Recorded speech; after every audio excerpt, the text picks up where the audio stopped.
flowers. So I was being really tight-lipped about it because I didn't want to say, I know who you are, blah, blah, blah, blah, blah. Uh-huh. I mean, these are the things I just learned over the years, like dealing with these guys and dealing when I say them and all these things that unfolded, and I would watch and I would listen, I would see. And he was there to film something kind of tied in or not really related to the UFO phenomenon. And if you ever want to talk to him sometimes, I'd rather him put it in his words. Yes, I do. But he started talking to me, and then I told him why I was there, and I was into this concern over the environment, and I can get into that with you in a little bit too, because one of the first things they said that to stop, if you want to stop this mess from happening, there's a way to do it, and I can get into that. But I'm talking about the destruction. There's still a shot at it, but we're getting close to the point of no return. But and we really are. But the point of no return, once we hit it, it'll just be a slow degrading process. That, well, there are a number of scientists who think that we may already have reached it. We got a shot. If we're not there, we're very close. We got a shot. We got a shot. We still have a shot. We're close, but we have a shot, and that's the rainforest. But that's the planet is having a hard time. We've attacked her arms and her legs. The only thing left is the torso, and the lungs of the planet is the rainforest. That's the first place. And I've got a plan for this whole thing that came through them that I can share. That would work. But nonetheless, with Doug,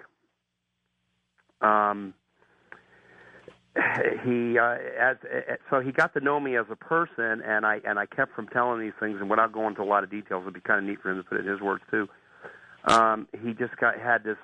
It sparked this immediate interest in him to produce a video regarding the phenomena and my involvement with it as an abductee, and he just instantly, like a light switch, hit him to involve his company at the time and his business at the time in producing a video, and we did called the Visitor Phenomena.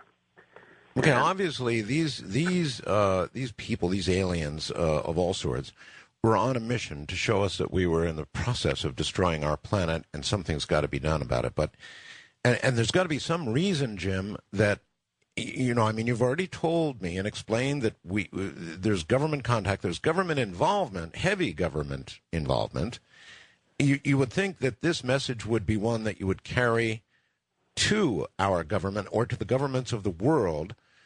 Instead, they continue to abduct people by the dozens or hundreds, who knows, and they're laying this almost impossible mission on regular people. Why do you suppose that's going on instead of the government itself, instead of our leaders, those who could actually order something done about it? Exactly, and, well, that's what led to the interaction with the scaled guys, I guess reptilians. Because it was another earth-shattering experience I had shortly after the earth-shattering experience of the being on board and the mass abduction, everybody getting a lesson on the environment. And, you know how those people have those concave cuts or marks on their body that they talk about with abductees, like yes. Somebody's scoop marks?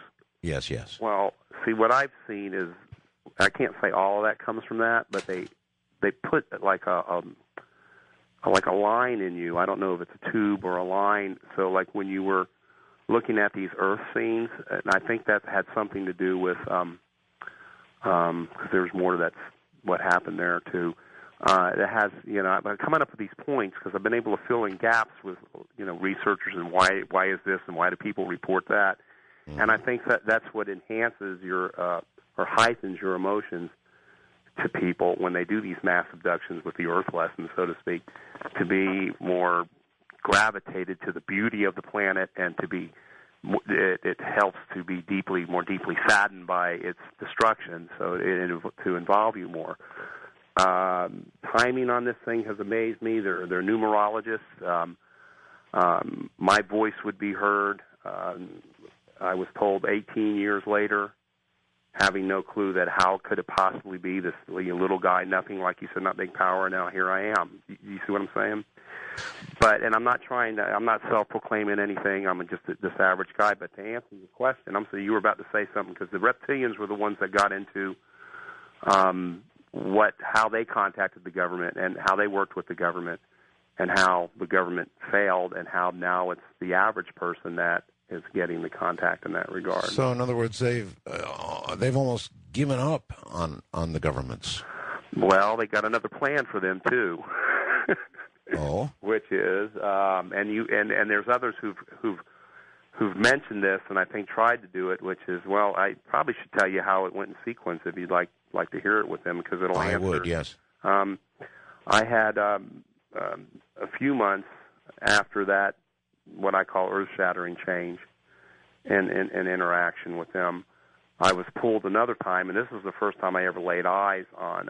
And there was other types of reptilians, so I never got to those species too. If you remind me later, there's time, because there's others that look like kind of like snakes or snake-like fin faces and stuff. They're the ones that are cynical sense of humor, so to speak. But yeah, these things have personalities and emotions, other than the grays, which don't at all. They're just business. But I had gotten pulled, and the whole technology that they use to pull me. When I say pull me, that means, the abduction to get you from the technology to get you from point A to point B, being abducted. Yes. Mm-hmm. Was much more gentle, meaning that I heard the whirling, whipping sound, but it was slower in RPM. It was gentler inside my head. I felt the acceleration, but the acceleration wasn't to the point of, I later think that the beginning stages of that acceleration would be like normal G-force and you black out. Mm-hmm. And not realizing, I didn't know anything about stuff like that, but now that I've seen things, I think that's the beginning part of it. You black out, and then you really zip fast. But the G-forces were slower, more gentler. And I did black out, but there was something that happened that had never happened before. So now, like I say, these things were flowering experiences.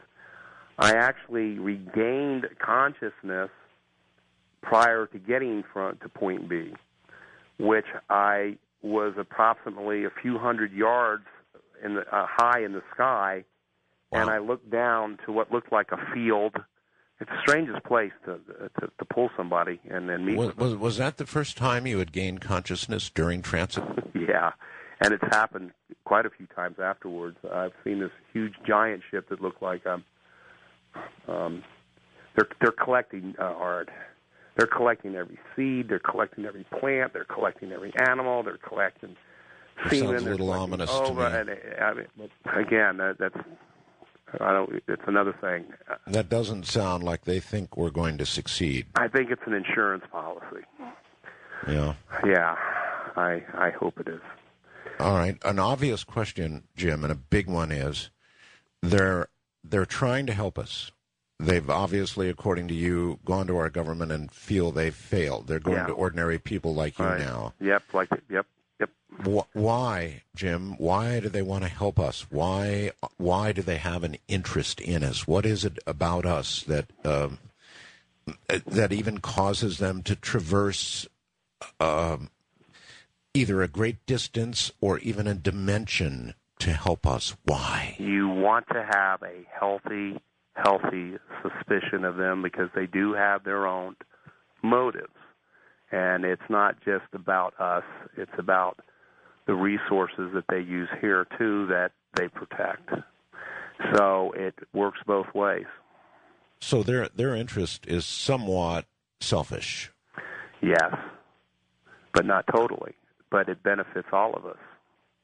Uh-huh. Do you have the feeling that they have our best interests at heart? Hold your answer to that. Okay. We're already at the top of the hour. Right. We're going into an extended live hour. Hold tight, Jim. From Manila, Philippines, basically the other side of the world,